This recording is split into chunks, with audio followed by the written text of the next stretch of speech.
même entourage wana ya mabeti.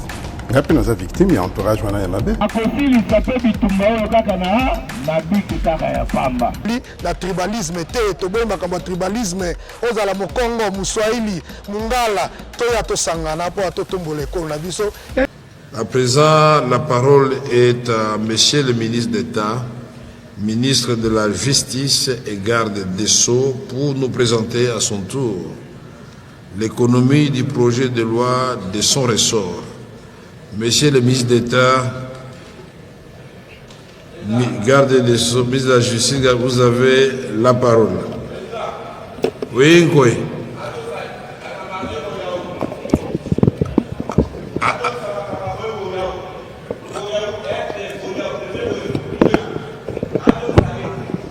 Azon Zarani.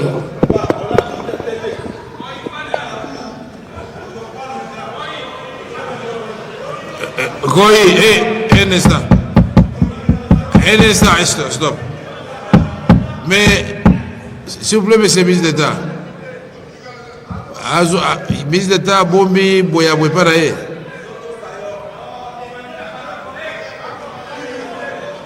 Allez-y, comme ça, le ministre va vous répondre.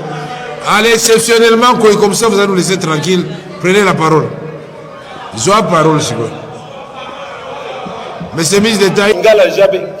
Certaines personnes peuvent comprendre que je ne sais pas parler français.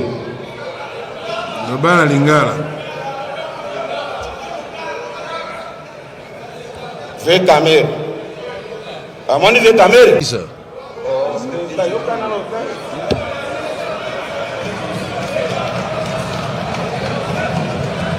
Bon, honorable, si cette intervention n'a mais honorable, si cette intervention n'a mais awa le loto Bengsaki, ministre d'État Moutamba. Continuez. Je vous mais sauf vos amis qui vous dérangent. Mais maman, bon vendate. Asseyez-vous, madame, qu'on sait parler. Excellence, monsieur le président, je dis ça. Nous, les caucus des députés nationaux de l'Équateur, nous sommes partis voir le ministre Moutamba pas 4 fois par rapport à un dossier qui concerne un pauvre citoyen marginalisé, puisqu'il est de l'Équateur, qui s'appelle au nom de Boyaou. Ah, c'est vous. Il est Boyaou. Et quand la dernière fois, quand ils sont partis voir le ministre Moutamba, il nous dit non, nous attendons les conseils d'État. On l'a expliqué, on lui a dit, et par la suite, le Conseil d'État a tranché en faveur de Boyaou. Quel est le problème? Le problème est du problème. Il y a un problème, monsieur le Président. Laissez votre humble serviteur pouvoir se prononcer, parce que nous sommes dans l'Assemblée. Un problème d'intérêt. Des intérêts, monsieur le Président. On ne peut pas continuer dans ce pays avec des histoires de détournements, l'histoire des antivaleurs, puisque l'inspecteur général qui s'appelle Boyaou, président, Yokangale qui n'a pas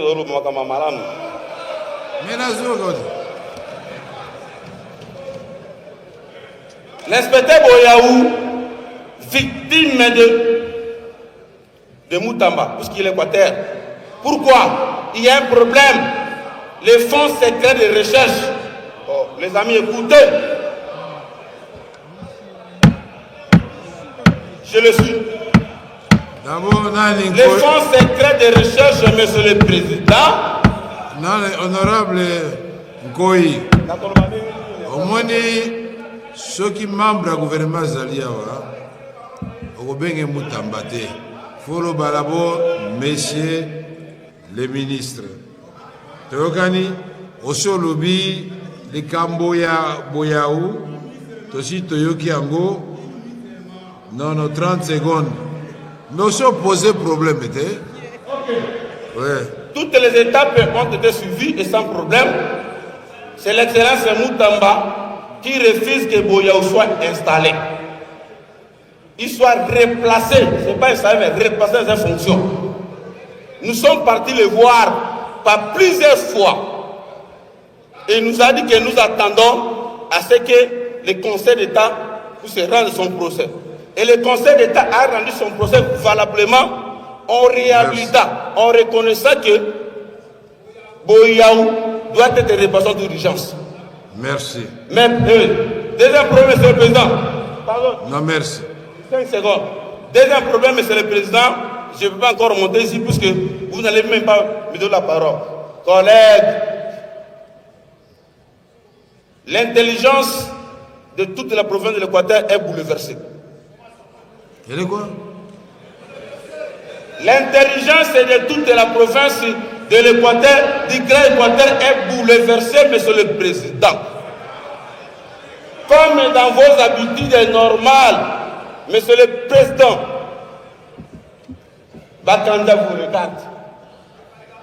Bakanda regarde Kamere, mon grand frère. Bakanda Sen. Monsieur le Président, l'argent qui a été défalqué par rapport à la construction des sanctuaires de Bakanda, Monsieur le Président, détourné, volé autre chose. Nous vous demandons, Monsieur le Président, dans vos habitudes traditionnelles, puisque vous travaillez avec les moyens de bord. Kamere travaille avec les moyens de bord. Il y a des fois lui-même, il prend son argent pour servir les députés. Nous vous demandons, Président, nous vous demandons, Monsieur le Président, la première somme qui a été défalquée par rapport au sanctuaire de Bakanda, puisque s'il s'agit de l'Équateur, les gens ici, vous vous agitez. Prenez le courage, Monsieur le Président, comme d'habitude. Nous devons partir évaluer les travaux de 2 150 000 $. Vous voulez qu'on vole partout?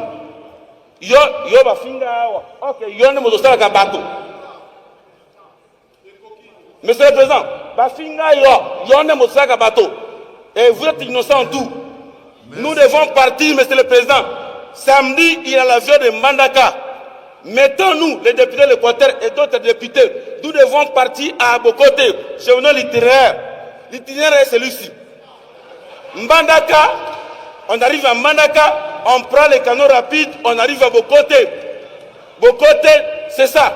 Nous devons évaluer ces travaux-là. 2 150 000 $. Et nous disons à la première ministre, la deuxième somme ne peut pas être défalquée sans pourtant que nous commençons à l'évaluation de la première somme. Bakanda, vous regardez. Njoliela. Je dis, je vous remercie, Monsieur le Président. Ce qui doit être. Merci, Koyi. Donc, quand Koyi était absent, il était certainement quelque part. Bon, nous allons à présent inviter, après avoir suivi Koyi, les ministres d'État, ministre de la Justice, les gardes des Sceaux, pour nous présenter à son tour l'économie du projet de la loi de ce ressort. Monsieur le ministre d'État, vous avez la parole. Merci.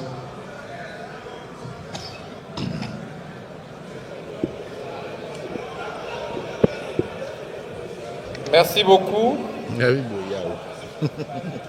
Merci beaucoup, honorable président, pour la parole que vous m'accordez.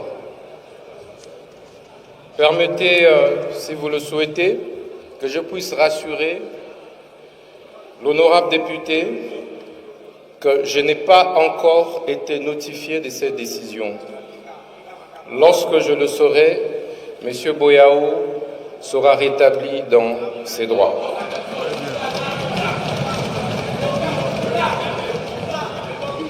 Parce que le rôle du ministre de la Justice, c'est de pouvoir veiller au respect strict et sans faille des textes de la République. M. Boyaou, dont question, a été suspendu en 2021. Je n'étais pas ministre de la Justice. J'ai trouvé un dossier pendant et je l'ai suivi avec parcimonie, avec sérénité, sans état d'âme, pour que droit soit dit. Et donc, si décision du Conseil d'État il y a, nous allons l'exécuter sans atermoiement.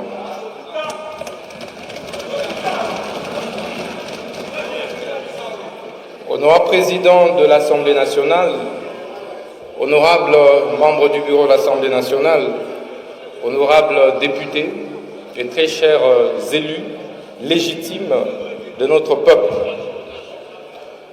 je me présente par devers cette auguste Assemblée pour présenter, en vue de sa réception ou recevabilité, le projet de loi portant création, organisation, fonctionnement et compétences du tribunal pénal économique et financier ainsi que du parquet national économique et financier y rattaché. Ce projet de texte, qui constitue en réalité une réforme majeure de notre système judiciaire, s'inscrit dans la droite ligne de la vision de son Excellence Monsieur le Président de la République, chef de l'État, qui, lors de sa campagne présidentielle, avait inséré dans son programme de campagne la nécessité de renforcer le dispositif de répression de la délinquance économique et financière. Et cela a été repris dans le programme d'action du gouvernement tel que piloté et coordonné par son Excellence Madame la Première ministre. Ce projet de texte a donc été élaboré par un groupe d'experts juristes, techniciens, par la suite adopté en commission des lois et par le Conseil des ministres. Ce projet de texte a pour base constitutionnelle l'article 149, alinéa 6 de notre Constitution, qui prévoit la possibilité pour une loi de créer des juridictions spécialisées en République démocratique du Congo. Et ce tribunal pénal économique et financier auquel est rattaché le parquet national économique et financier rentre dans l'ordre des juridictions de l'ordre judiciaire, conformément à l'article 153 de notre Constitution. S'agissant du ressort, il y a lieu de relever que du point de vue territorial, s'agissant de la compétence rationnée LOTCHI, le tribunal pénal économique et financier, ainsi que le parquet national économique et financier, ont pour siège la ville de Kinshasa, capitale de la République démocratique du Congo, et ont pour ressort l'étendue du territoire national de la République démocratique du Congo. S'agissant de la compétence rationnée matérielle, le tribunal pénal économique et financier, ainsi que le parquet national économique et financier rattaché,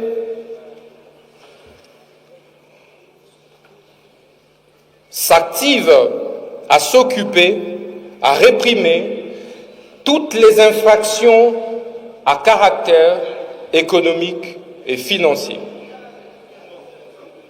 telles que reprises dans les articles 5 et 6 du projet de loi sous examen.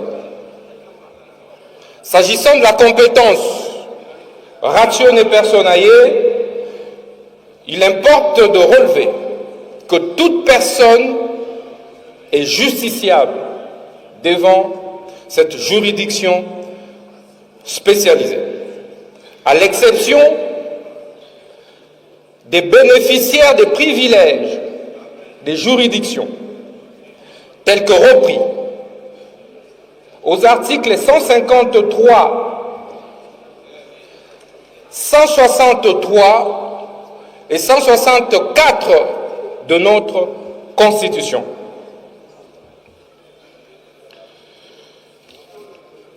S'agissant de la composition, il importe de relever et de noter que le tribunal pénal économique et financier est composé de 2 chambres indépendantes l'une de l'autre.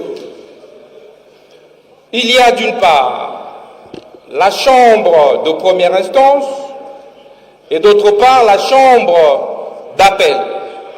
Ce pour respecter le principe du double degré de juridiction qui est un principe constitutionnellement garanti.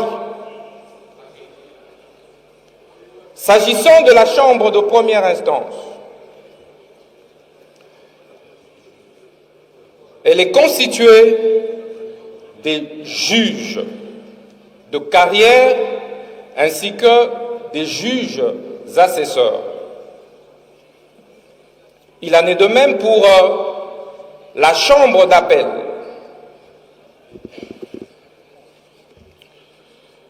Et s'agissant du parquet national économique et financier, il importe de rappeler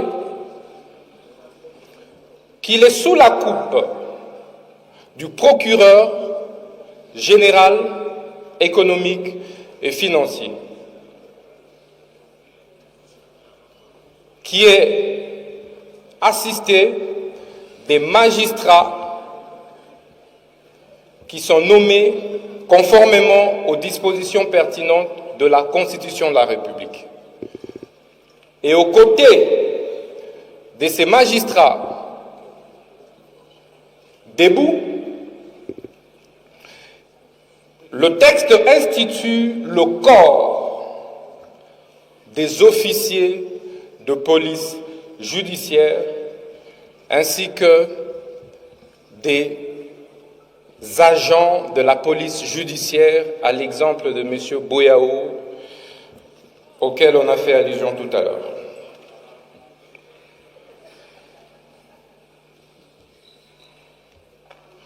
Honorable Président de l'Assemblée nationale, honorables membres du Bureau de l'Assemblée nationale,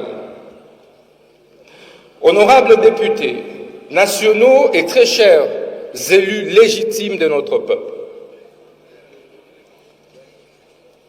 il est important d'indiquer que pour les bénéficiaires des privilèges des juridictions, conformément à l'article 153 de notre Constitution, le présent texte institue une chambre spéciale près la Cour de cassation.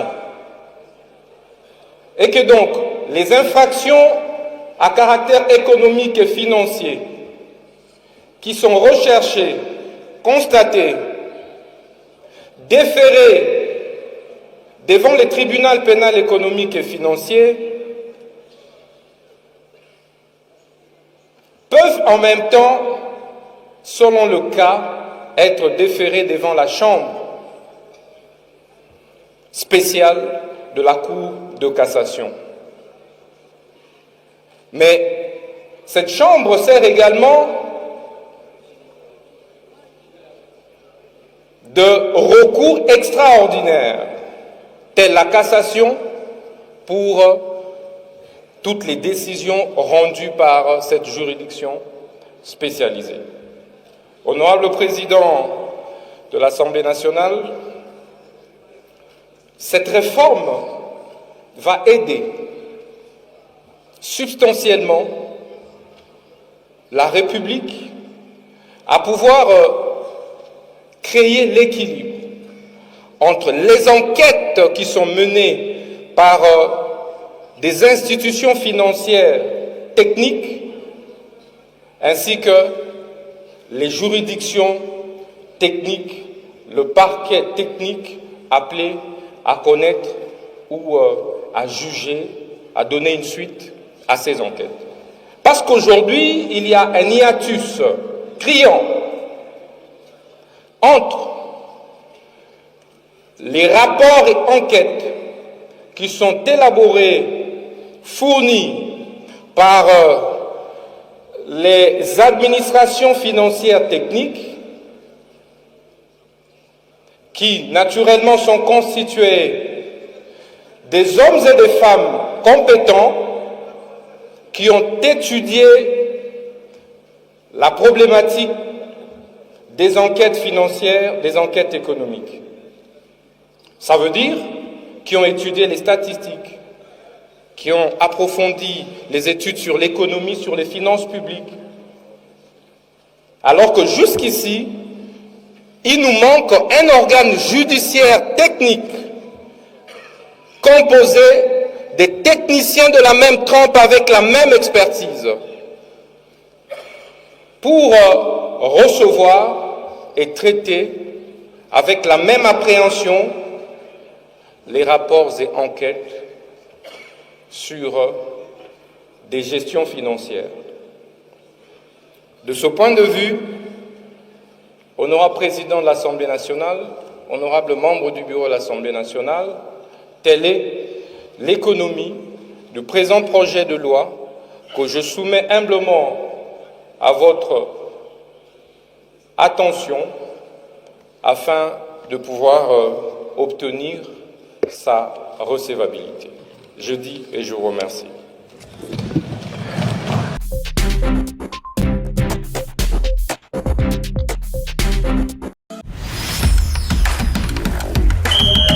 Même entourage wana ya mabe ngapi naza victime ya entourage wana ya mabe akosilisa mpe bitumba oyo kaka na biki kaka ya pamba na tribalisme te toboyi makambo ya tribalisme ozala mokongo moswahili mongala toya tosangana mpo atotombola ekolo na biso